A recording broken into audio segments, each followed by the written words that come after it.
Hi, this is Michael Orl from MobileBurn.com, and today I have with me LG's really cool little Optimus T for T-Mobile USA.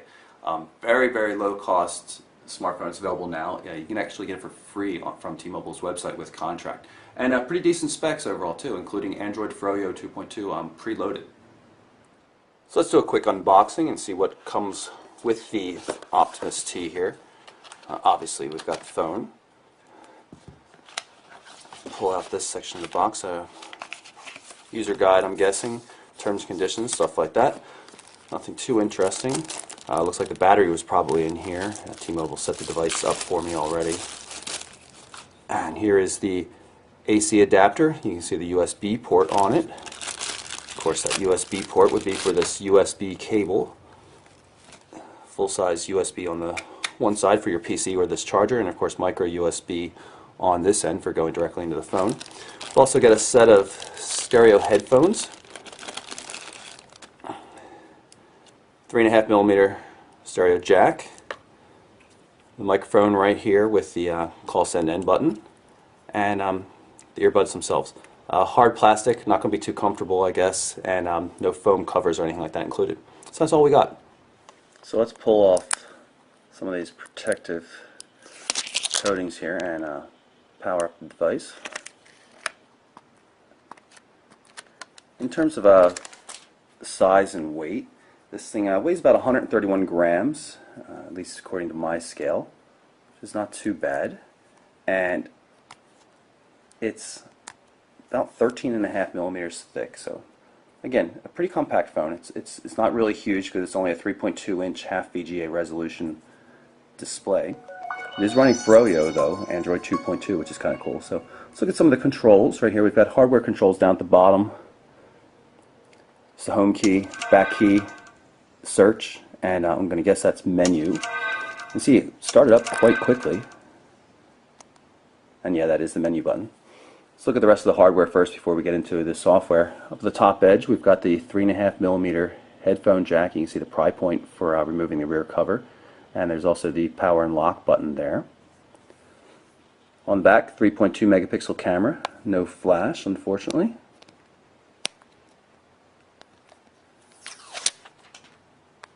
Soft touch paint on the rear cover, so it's a little bit grippy feeling.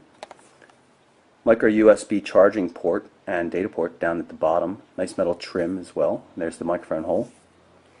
And we've got more plastic, of course, but we've got the volume control right here on the right hand edge. I've removed the rear cover of the device so you can see where the 2GB micro SD card is. You have to remove the battery in order to be able to swap it out though. And this is considering the size of the phone, this is a rather large battery. It's 1500 milliamp hours, which is good for 5 hours of 3G talk time or up to 18 days of standby time according to LG and T-Mobile. So here we are booted up. You can see we've got 5 home screen panels right here. Main menu. Seems to work pretty well. Shortcuts to messaging. And of course the phone itself. You can get to your contacts and everything from there. Also your starred contacts, your favorites.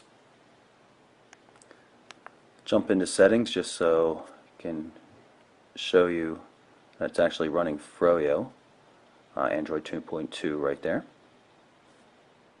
So here's a nice LG supplied widget for the calendar. Let's take a look at what other widgets are there. So I'm just going to drag this to the trash can, and I'm going to drag the camera one as well, just so we have a full screen.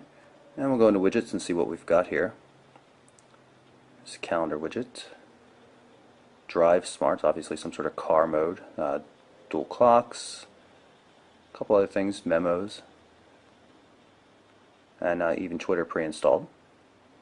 So let's do that just so you can see what it looks like.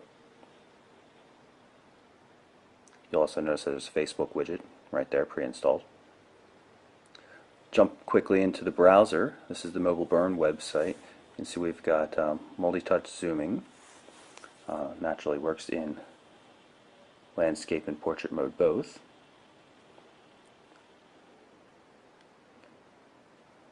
And I'll jump into the favorites here and I'll pull up, there's the mobile version of mobileburn.com just so you can see what that looks like. And we also have Windows support, so I can jump to this page right here, which is showing us that there is no built-in Flash support in the browser. Pull up the Gmail client, but before I do that, actually, let's go to the notification area. You can see I've got new email and Gmail right there. It's also shortcuts for turning on Wi-Fi, Bluetooth, GPS, the vibration mode, and the speaker as well. So let's quickly go into Gmail, and I'm going to pull up this message just because I know it has a few things in it that I'm going to want to show you. You'll see, for starters there, I'm trying to pull in the attachment and I'm having a little bit of trouble tapping on it. Formatted text, the colors, and just so you can get it. Oh, that's why it's just showing that it was an attachment on it. It wasn't actually a link to it. So here we're going to preview it. I'm going to activate this later. Read-only view. This is not an editable version, although there certainly are off-the-stock viewers and stuff they can edit for Android. So there you go. There it is. It's not quite done, but you can see we still have the multi-touch zooming control. It's a little slow, but working. Go back to the inbox and check boxes there if you want to mark multiple things, quickly delete them, things like that. And if you had multiple accounts, you would just tap here to switch between the accounts.